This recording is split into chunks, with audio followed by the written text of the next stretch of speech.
किसी ने सच ही कहा है, समस्या चाहे जितनी भी बड़ी हो, हम उसकी वजह को समझ लेंगे तो उसका हल आसानी से निकल जाएगा।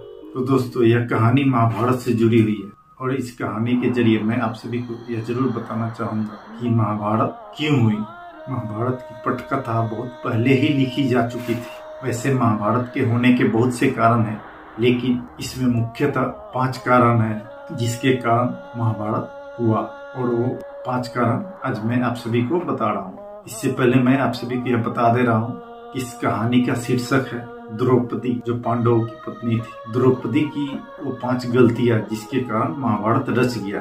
तो मैं ज्यादा देरी न करते हुए आप सभी के सामने महाभारत कैसे हुई इसके बारे में बता रहा हूँ। इस कहानी का शीर्षक है द्रौपदी की वो 5 गलतियां जिसके कारण महाभारत रच गया। महाभारत में द्रौपदी का एक अहम किरदार है।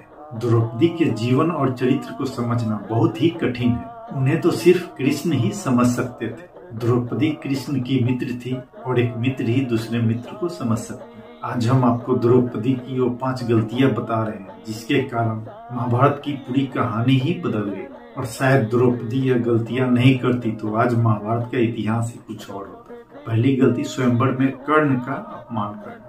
द्रौपदी कर्ण को चाहती थी, लेकिन जब उसे पता चला कि कर्ण तो सुत पुत्र है तो उसने अपना इरादा बदल दिया। उसने पहली बात तो यह की कि उसने कर्ण को स्वयंवर की प्रतियोगिता में भाग नहीं लेने दिया था, और दूसरी यह कि उसने कर्ण को बुरी तरह अपमानित किया। यदि वह ऐसा नहीं करती तो परिणाम कुछ और होता।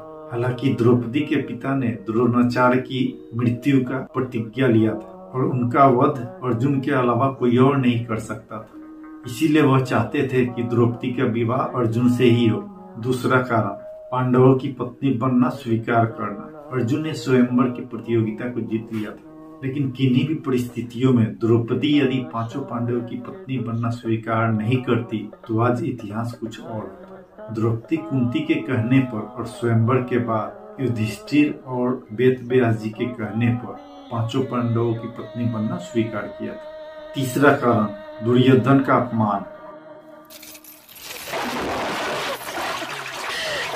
अंधे का पुत्र अंधा। बोल अमोलक बोल है, बोल सके तो बोल, पहले भीतर तौल के फिर मुख बाहर खोल, फिर मुख बाहर खोल। तीसरा कारण, दुर्योधन का अपमान। द्रौपदी ने ही इंद्रप्रस्थ में युधिष्ठिर के राज्याभिषेक के समय दुर्योधन को अपने घर के तालाब में गिर जाने पर अंधे का भी पुत्र अंधा होता है कहकर संबोधित किया था।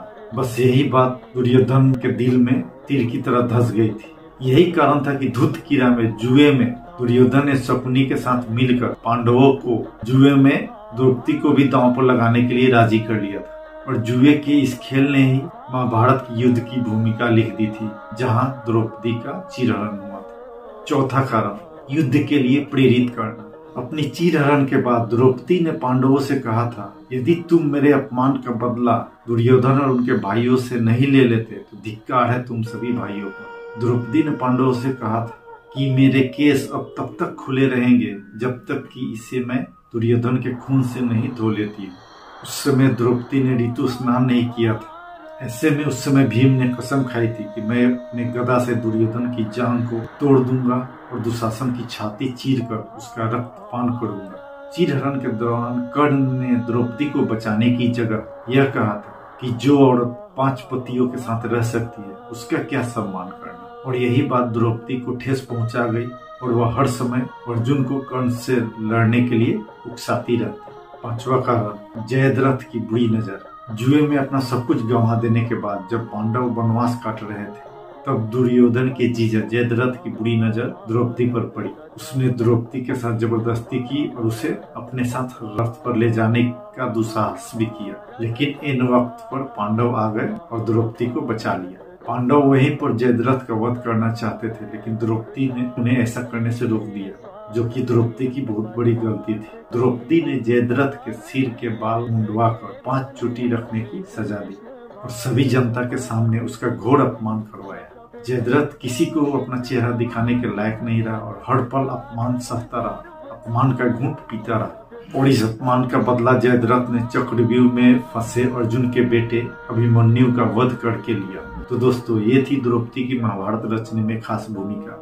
हालांकि द्रौपदी का उपरोक्त बातों के सिवाय भी और बहुत कुछ योगदान रहा, जिसके लिए हम सभी को उनकी प्रशंसा भी करनी चाहिए। ऊपर वाली की कृपा, अपनों का प्यार और आप सभी के सहयोग और सपोर्ट के बदौलत अंत में फिर से मैं यह कहना चाहूंगा, तो कर्म करता चल, फल की चिंता ना कर, क्योंकि संघर्ष जरूर सफल होगा, वो आज नहीं तो कर लूंगा। मैं इससे भी अच्छी मोटिवेशनल वीडियो लेके जल्दी ही मिलते हैं अगले अंक में। जय हिंद।